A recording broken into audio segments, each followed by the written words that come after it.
और बड़ी खबर आपको बता दें, नीट परीक्षा रद्द कर दोबारा कराने की मांग को लेकर सुप्रीम कोर्ट में अहम सुनवाई हुई, जिसके बाद सुप्रीम कोर्ट ने एनटीए को नोटिस जारी कर दिया और कहा कि छात्रों की शिकायत को नजरअंदाज न करें। अगर एग्जाम में वाकई कोई गलती हुई है तो उसे समय रहते सुधारा जाए। और सुनवाई के दौरान सुप्रीम कोर्ट ने नीट परीक्षा को लेकर अहम टिप्पणी की। सुप्रीम कोर्ट ने कहा कि अगर 0.001% भी खामी पाई गई तो हम उसे सख्ती से निपटेंगे। और कोर्ट ने कहा कि हम छात्रों की मेहनत को समझते हैं। आज मोशन एजुकेशन कोचिंग के सीईओ नितिन विजय ने नीट परीक्षा को रद्द किए जाने की याचिका दायर की थी और अपनी याचिका में उन्होंने परीक्षा दोबारा नहीं कराए जाने पर 24 लाख बच्चों के साथ अन्याय और भविष्य में योग्य डॉक्टर नहीं मिलने की बात कही। और उनकी इस याचिका पर जस्टिस विक्रम नाथ और जस्टिस SV-N भट्टी की बेंच सुनवाई की।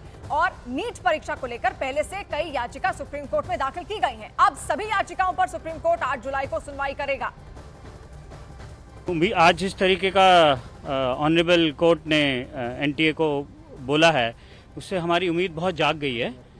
हमारे पास जो पिटीशन है उसमें 20,000 स्टूडेंट्स ने वो पिटीशन को साइन रिप्रेजेंट किया अपने को, और ये 8 जुलाई को आएगी। और मोस्ट ऑफ द स्टूडेंट्स ने ये भी बोला है कि हमारा भी टाइम लॉस हुआ था। तो जाते जाते ऑनरेबल जजेस ने ये भी एड्रेस किया कि ये जो आप फिगर पे आए हैं कि 1563 स्टूडेंट्स का टाइम लॉस हुआ था, वो किस बेसिस पे आप कह रहे हैं, क्योंकि वो तो बहुत लोगों का हुआ था। हमारे स्टूडेंट्स हैं जिन्होंने पिटीशन किया है, वो उनका नंबर ही बहुत ज़्यादा था। तो काफ़ी आज की हियरिंग मैं कहूँगा बहुत अच्छी रही।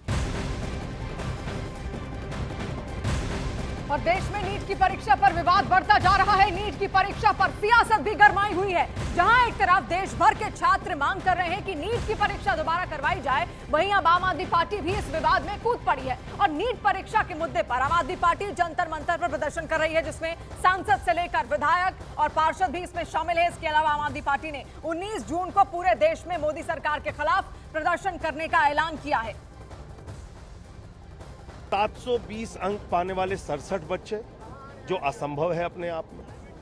तीसरी बात, इसमें एक बच्ची ऐसी है गुजरात की जिसको 1 नंबर मिला फिजिक्स में, वो टॉप कर जा रही है, 720 अंक पा रही है। चौथी बात, किसी को 718 अंक मिला, किसी को 719 अंक मिला, जो असंभव है, क्योंकि अगर आप एक प्रश्न छोड़ते हैं तो आपका 4 अंक घटता है, और अगर एक प्रश्न आप गलत करते हैं तो आपका 5 अंक घटता है। यानी कि 716 अंक तो हो सकते हैं, 715 भी हो सकते हैं, लेकिन किसी भी हालत में 718, 719 अंक नहीं हो सकते। तो इसलिए ये नीट का एग्जाम रद्द होना चाहिए।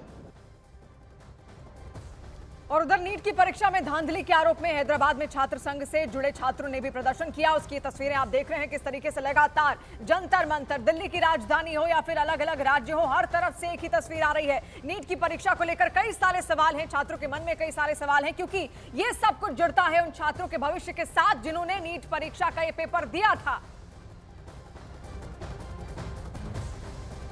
और नीट परीक्षा को लेकर राहुल गांधी ने केंद्र सरकार पर निशाना साधा। सोशल मीडिया एक्स पर पोस्ट करते हुए उन्होंने लिखा, नीट परीक्षा में 24 लाख से अधिक छात्रों के भविष्य के साथ हुए खिलवाड़ पर भी नरेंद्र मोदी हमेशा की तरह मौन धारण किए हुए हैं। बिहार, गुजरात और हरियाणा में हुई गिरफ्तारियों से साफ है कि परीक्षा में योजनाबद्ध तरीके से संगठित भ्रष्टाचार हुआ है और ये बीजेपी शासित राज्य पेपर लीक का एपिसेंटर बन चुके हैं।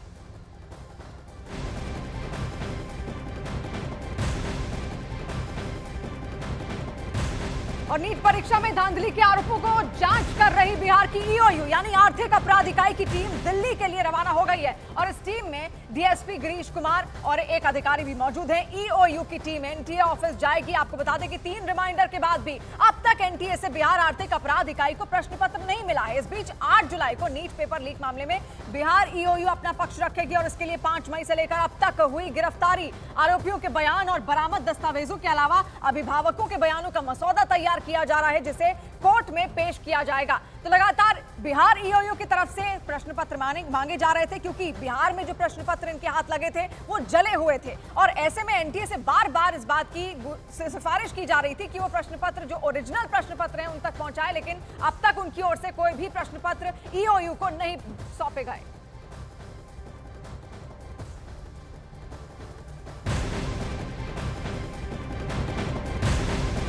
और इसी पर बहुत बड़ी खबर आपको बता दें, नीट पेपर विवाद में पटना से 19 लोग गिरफ्तार किए गए हैं। करीब 30 छात्रों से पूछताछ के बाद यह गिरफ्तारी यहां पर की गई है। बड़ी खबर नीट विवाद से जुड़ी हुई है, आपको बता रहे हैं। जिस तरीके से पेपर लीक हुआ, लगातार कई सारे आरोप लगते चले गए, उसके बाद जब जांच अब की जा रही है तो कई गिरफ्तारियां भी इसको लेकर हो रही है। नीट पेपर विवाद में पटना से 19 लोग गिरफ्तार किए गए हैं, लेकिन इसके लिए करीब 30 छात्रों से यहां पर पूछताछ की गई है, जिसके बाद ये पूरी गिरफ्तारी हुई है। चंद्रमोहन इस वक्त हमारे साथ जुड़ रहे हैं। चंद्रमोहन, क्या और जानकारी, क्या और पूछताछ भी इसमें होंगी? 19 के अलावा क्या और लोग भी इसमें अभी शामिल हो सकते हैं? बिल्कुल, देखिए, न्यूज़ 18 इंडिया उस जगह पर मौजूद है जहां पर जिस रात अभी तक जो पूछताछ में बातें सामने आई है, इसी जगह पर उन लड़कों को ठहराया गया था। यही वो लर्न प्ले स्कूल है, लर्न बॉयज हॉस्टल है खेमनी चक इलाके का, जहां पर उन सभी छात्रों को रखा गया था, परीक्षार्थियों को रखा गया था और यहीं पे क्वेश्चन रटवाया गया था। और दूसरे दिन सभी छात्र पहुंचे थे परीक्षा देने के लिए।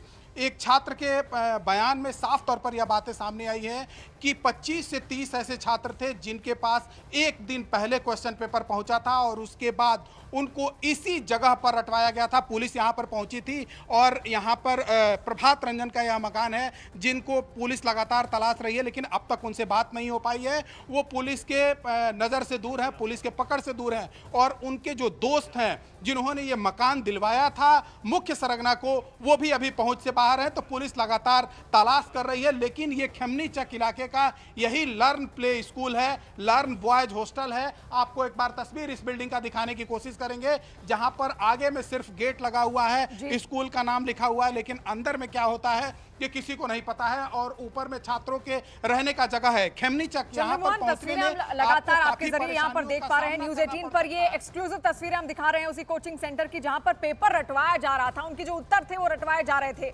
पूछताछ लगातार यहां पर हुई। चंद्रमोहन, पूछताछ में क्या आपके पास कोई जानकारी और क्या कुछ सामने आया? पेपर कब दिया गया, कब इन बच्चों को यहां बुलाया गया, कब उनसे सब रटवाया गया था और इनके अलावा क्या इन 30 छात्रों के अलावा और भी इसमें शामिल थे?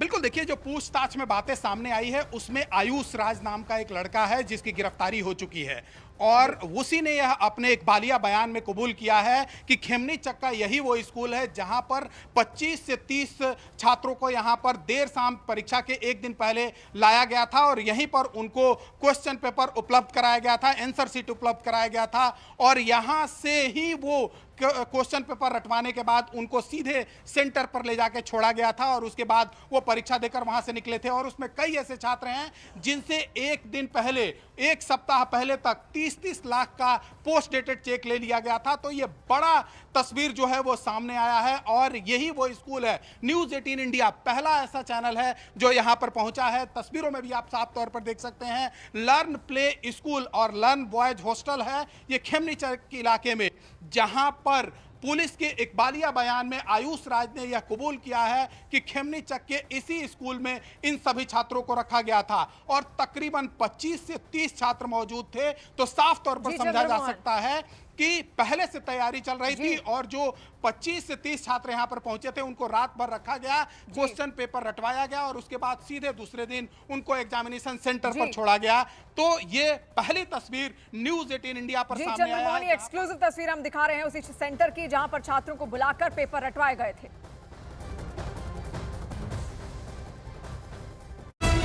कुंभकर्ण की नींद में सो रही है। नीट मामले को लेकर आम आदमी पार्टी का दिल्ली के जंतर मंतर पर प्रदर्शन। परीक्षा के दौरान हुई धांधली के विरोध में केंद्र सरकार के खिलाफ आम आदमी पार्टी ने खोला मोर्चा। नीट एग्जाम में धांधली को लेकर हैदराबाद में सड़क पर उतरे छात्र, हाथों में तख्तियां लेकर विरोध जाहिर किया। बिहार के मुजफ्फरपुर में फर्जी नौकरी मामले में एसआईटी का किया गया गठन। पुलिस ने मुख्य आरोपी तिलक सिंह को गोरखपुर से किया गिरफ्तार। बिहार के मुजफ्फरपुर में नौकरी के बदले लड़कियों का यौन शोषण के मामले में 5 से 6 लोगों के खिलाफ हुआ मामला दर्ज। तिलक सिंह नाम के आदमी को बनाया गया मुख्य आरोपी। वायनाड सीट छोड़ेंगे राहुल गांधी, रायबरेली से बने रहेंगे सांसद। राहुल गांधी ने लोकसभा अध्यक्ष कार्यालय को दी जानकारी, पत्र भी सौंपा। वायनाड सीट छोड़ने के फैसले पर बोले राहुल गांधी, कहा यह फैसला इतना आसान नहीं था। वायनाड और रायबरेली दोनों से मेरा इमोशनल कनेक्शन। वायनाड से अपनी उम्मीदवारी की घोषणा पर प्रियंका गांधी का बयान, कहा मैं वायनाड में भी रहूंगी और रायबरेली में भी रहूंगी।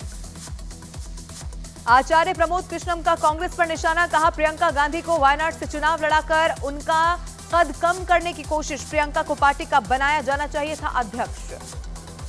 राहुल गांधी के वायनाड सीट छोड़ने पर बीजेपी महासचिव दुष्यंत गौतम का बड़ा बयान, कहा राहुल ने इस बार भी परिवारवाद को जारी रखा। राहुल गांधी के वायनाड सीट छोड़ने पर भाजपा राष्ट्रीय महासचिव तरुण चुग ने साधा निशाना, कहा प्रियंका को वायनाड से चुनाव लड़ाने का ऐलान कर कांग्रेस ने परिवारवाद का एजेंडा जिंदा रखा। वायनाड से प्रियंका गांधी की उम्मीदवारी को कांग्रेस महासचिव केसी वेणुगोपाल ने बताया बेहतरीन फैसला, कहा रायबरेली सीट गांधी परिवार के लिए बहुत महत्वपूर्ण। प्रियंका की उम्मीदवारी पर बीजेपी नेता आरपी सिंह का बयान, कहा बहन के लिए राहुल के मन में प्रेम होता तो रायबरेली सीट देते। बीजेपी नेता दिनेश शर्मा ने वायनाड से प्रियंका की उम्मीदवारी पर कहा कि प्रियंका का पहला चुनाव हार के साथ होगा शुरू। राहुल के वायनाड सीट छोड़ने पर बीजेपी नेता अमित मालवीय ने कहा यह वंशवाद की है राजनीति। राहुल के वायनाड सीट छोड़ने पर बीजेपी नेता नलिन कोहली का बयान, कहा राहुल ने वायनाड के लोगों को यह कभी नहीं बताया कि वो रायबरेली से भी लड़ेंगे चुनाव। राहुल गांधी के वायनाड से इस्तीफे पर यूपी कांग्रेस अध्यक्ष अजय राय का बयान, कहा राहुल के रायबरेली से सीट बरकरार रखने से पूरे उत्तर भारत में पार्टी को मिलेगी मजबूती। बीजेपी नेता अजय आलोक ने प्रियंका गांधी की उम्मीदवारी पर तंज कसा, कहा प्रियंका गलती से भी जीत गई तो लोकसभा में भाई बहन के बीच नकारेपन के लिए होड़ मचेगी। मोदी सरकार 3.0 के पहले संसद सत्र से पहले आज राजनाथ सिंह के आवास पर होगी बड़ी बैठक। सूत्रों के हवाले से खबर, एनडीए के सहयोगियों के बीच सत्र के दौरान बेहतरीन तालमेल बनाए रखने पर होगा मंथन। 26 जून को लोकसभा में स्पीकर के उम्मीदवार के नाम का प्रस्ताव रखेंगे पीएम मोदी। स्पीकर के चुनाव के बाद अपने मंत्रिपरिषद के सदस्यों को सदन में परिचय करवाएंगे प्रधानमंत्री। 27 जून को लोकसभा और राज्यसभा के संयुक्त सत्र को बुलाया जाएगा। संयुक्त सत्र को संबोधित करेंगी राष्ट्रपति द्रौपदी मुर्मू। राष्ट्रपति के अभिभाषण पर दोनों सदनों में जवाब देंगे प्रधानमंत्री नरेंद्र मोदी। 2 जुलाई को लोकसभा और 3 जुलाई को राज्यसभा में जवाब देंगे प्रधानमंत्री। डिप्टी स्पीकर के मुद्दे पर कांग्रेस सांसद प्रमोद तिवारी का बड़ा बयान, कहा अगर डिप्टी स्पीकर का पद विपक्ष को नहीं मिलेगा तो पीएम लोकतंत्र की आत्मा की करेंगे हत्या। पश्चिम बंगाल में लोकसभा चुनाव के दौरान हुई हिंसा में घायलों से मिलने पहुंची बीजेपी की फैक्ट फाइंडिंग टीम। रविशंकर प्रसाद बोले टीम को गांव में घुसने नहीं दिया गया, ममता सरकार की शर्मनाक करतूत। बीजेपी नेता पंकजा मुंडे की हार से हताश उनके एक समर्थक ने और खुदकुशी कर ली। सचिन मुंडे नाम के समर्थक ने खुदकुशी से पहले वीडियो बनाया और सुसाइड नोट भी लिखा। मोदी सरकार 3.0 में कैबिनेट मंत्री बनने के बाद पहली बार बिहार के मुख्यमंत्री नीतीश कुमार से मिलने पहुंचे जीतन राम मांझी। दोनों के बीच काफी देर तक हुई राजनीतिक चर्चा। शिवसेना के स्थापना दिवस को लेकर उद्धव गुट के नेता संजय राउत का शिंदे गुट पर बड़ा आरोप, कहा उनका बाला साहेब से कोई संबंध नहीं, शिवसेना दिवस मनाना महज पैसों की बर्बादी। उत्तराखंड के सीएम पुष्कर सिंह धामी नैनीताल में चाय की दुकान पर चाय बनाते हुए दिखाई दिए, तो वहीं बच्चों के साथ बास्केटबॉल भी उन्होंने खेला। मॉर्निंग वॉक के दौरान आम लोगों से हालचाल जाना। महाराष्ट्र के डिप्टी सीएम देवेंद्र फडणवीस के इस्तीफे पर आज दिल्ली में महाराष्ट्र बीजेपी करेगी मंथन। फडणवीस उप मुख्यमंत्री के पद से इस्तीफा देने पर अड़े हुए हैं। महाराष्ट्र सरकार पर शरद पवार गुट के नेता रोहित पवार का बड़ा बयान, कहा मॉनसून सत्र के बाद अजीत पवार गुट के कई विधायक हमारे पास आने वाले हैं। तीसरी बार पीएम पद की शपथ लेने के बाद आज पहली बार वाराणसी जाएंगे पीएम मोदी। शाम को गंगा आरती में हिस्सा लेने के बाद बाबा विश्वनाथ के करेंगे दर्शन पूजन। आज वाराणसी में आयोजित किसान सम्मान सम्मेलन में भाग लेंगे प्रधानमंत्री नरेंद्र मोदी। किसान सम्मान निधि की 7वीं किस्त करेंगे जारी। अपने संसदीय क्षेत्र वाराणसी में स्वयं सहायता समूहों के कार्यक्रम में शामिल होंगे पीएम। 30,000 से ज्यादा महिलाओं को कृषि सखी के रूप में देंगे प्रमाण पत्र। 19 जून को वाराणसी से बिहार के नालंदा जाएंगे पीएम मोदी। राजगीर में नालंदा विश्वविद्यालय के परिसर का करेंगे उद्घाटन। ओम बिरला के आवास पर देर रात तक चली बीजेपी की अहम बैठक। अमित शाह, जेपी नड्डा, किरेन रिजिजू और प्रहलाद जोशी ने आगामी संसद सत्र के संचालन की बनाई रणनीति।